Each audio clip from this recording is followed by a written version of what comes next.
आज हम लोग पढ़ने वाले हैं हिस्ट्री का सेकंड लेक्चर।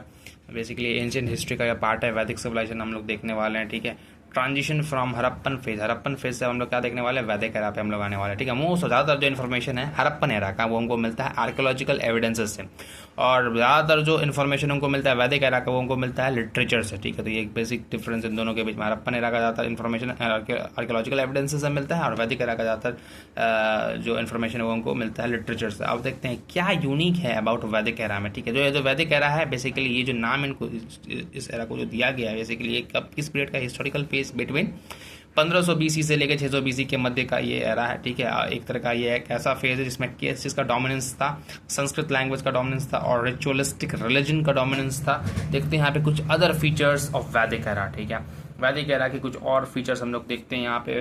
बेसिकली जो वैदिक एरा जो था ये रूलर यानी कि हाँ ठीक है, ये रूलर ट्राइबल सोसाइटी था। वॉरियर कल्चर यहाँ पे देखने को मिलता है, स्टैटिक इकोनॉमी हमको देखने को मिलती है, एंड डोमिनेंस ऑफ वैदिक लिटरेचर यहाँ पे देखने को मिलता है। यहाँ पे जो वैदिक लिटरेचर में कौन कौन से यहाँ पे लिटरेचर है, सबसे पहले यहाँ पे देख लेते हैं। यहाँ पे ऋग्वेद है, यजुर्वेद है, सामवेद है, अथर्ववेद है। ठीक है, तो काफ़ी इंपॉर्टेंट है वैदिक एरा के बारे में ये फीचर्स, ये information very very important about the वैदिक एरा।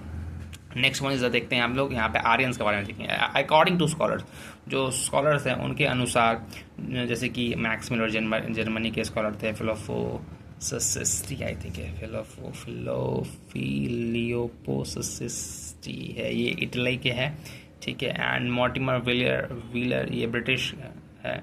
ठीक है, द आर्यन जो है, ये जो आर्यंस जो थे ये माइग्रेट किए थे इंडिया में फ्रॉम कहाँ से, सेंट्रल एशिया या फिर एशिया माइनर को भी कहा जाता है। तो यहाँ से ये लोग आए थे। अब आगे देखते हैं फटाफट जल्दी से। ओके, नेक्स्ट है ना, ओके सॉरी हाँ। अब हम लोग आगे देखते हैं migratory group which arrived in India. देखो यहाँ पे कुछ माइग्रेटरी ग्रुप है, ठीक है, जो कि अराइव किए थे इंडिया में फ्रॉम सेंट्रल एशिया से। इसी को क्या बोलते हैं, यही अपने आप को क्या बोलते हैं, आर्यंस बोलते हैं। आर्यंस बेसिकली क्या, ये सुपीरियर है, श्रेष्ठ है। बोगस कोई inscription, very very important inscription. ठीक है, ये एक तरह का अभिलेख है। It was found from Asia minor. इसको हम लोग कहाँ से प्राप्त किया था, एशिया माइनर्स ने, एशिया माइनर से इसको प्राप्त किया गया था बोगस कोई इंस्क्रिप्शन को। बेसिकली आज का यह टर्की है। अकॉर्डिंग टू दिस इंस्क्रिप्शन, इस इंस्क्रिप्शन के अनुसार दो ट्राइब्स थे, एक हिटिटीज और एक मिटानिस थे। ठीक है, इन्होंने एक ट्रीटी किया था आपस में, और इस ट्रीटी के साक्ष्य थे गॉड्स। ठीक है, इंद्र, वरुण, नासत्य। ठीक है, और इसी नाम से मेंशन किए, और यही सेम नाम के जो गॉड्स है ये ऋग्वेद में भी हैं। ठीक है, अब आगे आते हैं, कुछ और एविडेंसेस देखते हैं। फिलियोपोसिस्टी आई थिंक, फिलियोपोसिस्टी ये इटालियन है। ठीक है, ये भी एक तरह के स्कॉलर थे, ये लिंग्विस्टिक थे। अब देखते हैं इन्होंने क्या एविडेंसेस दिया। जैसे कि लिंग्विस्टिक के आधार पर हो सकता है इन्होंने एविडेंस दिए होंगे। जैसे कि यहाँ पे भाई क्या क्या यहाँ पे सिमिलरिटी मिलती है, देख लेते हैं हम लोग। भ्राता इंडिया में हम लोग बोलते हैं, बेरादर अफगानिस्तान में बोलते हैं, ब्रदर यूरोप में बोलते हैं, माँ को यानी मात्र इंडिया में बोला जाता है, मादर अफगानिस्तान में, मदर यूरोप में, अंदर बेसिकली इंडिया में हो गया, ये अंडर यूरोपियन में हो गया। ठीक है, next one is seven, Sept Indian हो जाएगा, सेवन आई थिंक नहीं पता हमको, सेप्ट इंग्लिश में हो जाएगा। ठीक ना, अब आगे आते हैं यहाँ पे संस्कृत यानी दोहित्री हो गया। ठीक है, इंग्लिश डॉटर, इंग्लिश में दोहित्री को डॉटर बोलते हैं। तो कुछ लिंग्विस्टिक आधार पे कुछ हो सकता है, सेम हो, पता नहीं। देखते हैं आगे हम लोग Aryans as a superior race और अ क्वालिटी। देखते हैं आर्यन जो है क्या है, ये एक तरह का सुपीरियर रेस है या फिर एक क्वालिटी है। देखते हैं यहाँ पे थियोरी ऑफ अनासिया की थियोरी एक देखते हैं। ठीक है, आर्यन जो माइग्रेंट्स जो थे, कॉल्ड सम पीपल, कुछ लोग इनको क्या कहते थे, लिविंग अराउंड इनके आजू बाजू में। हाँ, the iron migrants called some people, नहीं कह रहा है ये जो आयरन माइग्रेंट्स है ना, ये कहते थे, क्या कहते थे, कुछ लोगों को जो कि इनके आजू बाजू रहते थे, अनासिया, पीपल विदाउट नोसेस हो सकता है, पता नहीं ये थ्योरी क्या है, मुझे आइडिया नहीं है इसके बारे में। ठीक है, आगे देखते हैं थ्योरी ऑफ जेंटल मैनलीनेस। ठीक है, हम लोग क्या देखेंगे, एक थ्योरी देखने वाले जेंटल मैनलीनेस का। बहुत सारे स्कॉलर्स थे, इनका ऐसा मानना था जो आर्य है एक क्वालिटेटिव सुपीरियोरिटी है, या फिर इसको क्वालिटी ऑफ वर्चुअसनेस भी कह सकते हैं। ठीक है, तो ठीक है, अब आगे आते हैं लिटरेचर ऑफ वैदिक एज। अब हम लोग देखेंगे वैदिक एज में क्या क्या लिटरेचर्स थे, देखते हैं कौन कौन से। एक था तो हम लोग को पढ़ने को मिलेगा ऋग्वेद, सामवेद, अथर्ववेद, यजुर्वेद, ऋग्वेद, यजुर्वेद, सामवेद, अथर्ववेद। ठीक ना, ये चार लिटरेचर है वैदिक एज के। सबसे पहला जो है इंपॉर्टेंट है ऋग्वेद। ठीक है, ऋग्वेद के बारे में देखते हैं। ऋग्वेद जो है काफ़ी ज़्यादा ओल्डेस्ट है। सबसे फर्स्ट ऑफ ऑल ये बहुत इंपॉर्टेंट है। और इसको डिवाइड किया गया है कितने में, 10 बुक्स में, which are known as mandalas. को क्या बोला जाता है, मंडल्स बोला जाता है। It is a collection of 10,600 verses. में कितने वर्सेस है, यानी कितने मंत्र है, 10,600 मंत्र है। इसके अलावा 1028 हाइम्स है, यानी कि सूक्त हैं, ठीक है। कितने सूक्त है इसमें, 1028 हाइम्स है, कितने सूक्त हैं इसमें, ठीक ना। आगे आते हैं हम लोग, ठीक है। इट इज़ ओल्डेस्ट है कि काफ़ी पुराना टेक्स्ट है और पूरे विश्व का। इसके अलावा इतना ही ओल्ड एक और टेक्स्ट है, ज़ेन अवस्था भी, ठीक है। ये ईरान का टेक्स्ट है। बेसिकली ईरान में पहले ज़ोरोएस्ट्रियन ये रिलीजन था, ठीक है। इतना तो मुझे डिटेल नहीं पता, लेकिन हाँ ज़ेन अवस्था उतना ही पुराना जितना ऋग्वेद पुराना, ठीक है। मेन देती और ज़ेन अवस्था में जो मेन देती है वो अग्नि है, ठीक है। ऑलमोस्ट इक्वल है किसके, ऋग्वेद के, ठीक ना, ज़ेन अवस्था। और ये ज़ोरोएस्ट्रियन रिलीजन से रिलेटेड है। इंद्र इस चीफ देती है, यानी कि मुख्य देवता थे यहाँ पे सिटेड इन ऋग्वेद में। 250 हाइम्स जो है, जो सूक्त है, वो इनको डिवोटेड है इंद्र को। और ज़ेन अवस्था में जो मेन देती है वो अग्नि है। अब आते हैं यूनिवर्सली फेमस गायत्री मंत्र। एक मिनट रुक जाओ बस, इसको सेट करने दो। हाँ चलो अब ठीक है, सेट हो गया ये। हाँ। अब आते हैं जो यूनिवर्सली फेमस जो गायत्री मंत्र है, ठीक है। सावित्री पता नहीं क्या चीज़ से रिलेटेड है। इज़ ऑल्सो इन ऋग्वेद, ठीक है। तो ये भी कहाँ से लिया गया है, ऋग्वेद से ही लिया गया। अब आते हैं वर्ण system.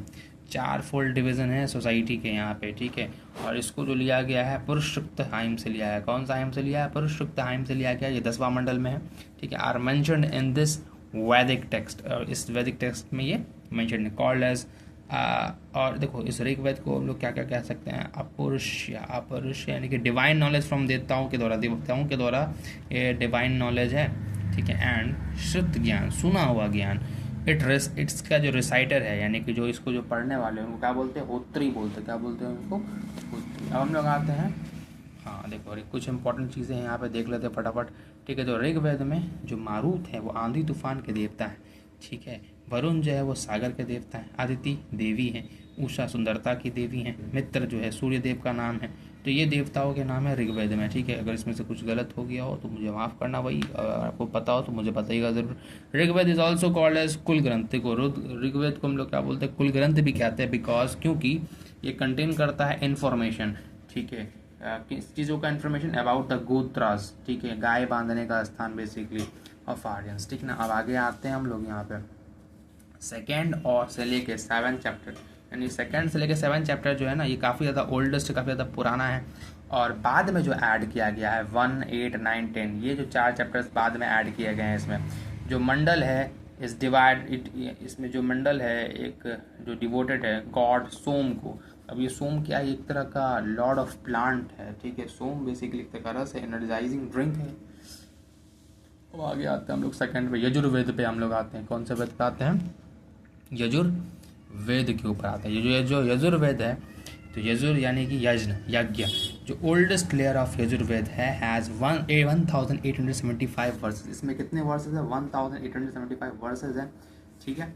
Oldest layer of Yajurveda में, ठीक ना। It is a Veda which has hymn to oppose, ठीक है। ये एक तरह का एक ऐसा वेद है जिसमें क्या है, हाइम्स है, सूक्त है, टू अपीज दैतिस, इनको अपीज करने के लिए, दैतिस को अपीज करने के लिए। It is divided in 2 part, 2 parts में ये डिवाइडेड, एक है कृष्ण यजुर्वेद, एक है शुक्ल यजुर्वेद। इट इज़ लार्जेस्ट, ये काफ़ी लार्जेस्ट है ऑल वेदर्स, बाकी वेदर्स में, ठीक है। और इसके रिसाइटर को क्या बोलते हैं, अदर यूज बोलते हैं। क्या बोलते हैं इसके रिसाइटर को, अदर यूज बोलते हैं, ठीक ना। हम लोग आते हैं, हम लोग 3rd नंबर सामवेद के ऊपर आते हैं। ये कंटेन करता है 1549 हाइम्स, ठीक है। सामवेद में कितने हाइम्स है, 1549 हाइम्स है, ठीक है। यजुर्वेद में कितना था, 1875 हाइम्स था, ठीक है। और ऋग्वेद में कितना था, 10,600 हाइम्स था। और कितने वर्सेस थे इसमें, कितने वर्सेस थे, सॉरी गलती हो गया। ऋग्वेद में 10,600 वर्सेस था, यानी मंत्र था। और हाइम्स कितने थे, 1028 हाइम्स थे, ठीक ना। और यजुर्वेद में जो है हाइम्स कितना है, सॉरी हाइम्स नहीं, वर्सेस कितना है, 1875 वर्सेस, इतने सूक्त हैं, ठीक ना। और सामवेद में कितने हाइम्स है, हाइम्स यानी मंत्र हो गया ना, हाइम्स मंत्र को बोलते हैं ना, आई थिंक हाइम्स मंत्र को नहीं बोलते हैं, रुक जाओ, नहीं हाइम्स हो गया सूक्त और वर्सेस हो गया मंत्र, समझ में आ गया बात। हाँ तो 1875 वर्सेस यानी मंत्र यजुर्वेद में, ठीक ना। और सामवेद में कितने हाइम्स है, हाँ ये हाइम्स है, हाइम्स यानी हो गया सूक्त, ठीक है। 1549 हाइम्स है सामवेद में, चलो ठीक है, कुछ ज़्यादा हो गया। चलो रेडी, अब आगे देखते हैं। ज़्यादातर जो हाइम्स है आर डिराइव्ड, ये कहाँ से लिया गया, ऋग्वेद से लिया गया है सामवेद में, ठीक है, कहाँ से लिया गया, ऋग्वेद से लिया गया। इट इज़, ये बेसिकली फोर रनर है किसका, इंडियन क्लासिकल म्यूजिक का। इसके अलावा जो सामवेद है, ये जो सामवेद संहिता है, is not mean to be read. Basically ये रीड करने के लिए नहीं है, ये एक टेक्स्ट है बेसिकली, वो भी म्यूजिकल स्कोर शीट है, दैट मस्ट बी हर्ड, इसको सुना जाता है। ठीक है, यानी का सुनो, तो डिटेल मेरे को नहीं पता है भाई क्या है। अब आते हैं इसके रिसाइटर को क्या बोलते हैं, उद्गति बोलते हैं। क्या बोलते हैं, उद्गति। और ऋग्वेद के रिसाइटर को क्या बोलते थे, होत्री बोलते थे। ठीक है, और यजुर्वेद के रिसाइटर को क्या बोलते थे, क्या बोलते थे, यजुर्वेद के रिसाइटर को क्या बोलते थे, इसको पढ़ने वाले को अदर यूज बोलते थे। ठीक है, दिखा तुमको, हाँ दिख गया। सामवेद के रिसाइटर को पढ़ने वाले को उद्गति बोलते हैं। अब आते हैं अथर्ववेद, ये ठीक है, ये बाद में आया। ठीक है, it was very lately included in the Veda. Blog तो बोले ओके, आगे का वीडियो हम लोग बाद में करेंगे। ठीक है, बाय बाय।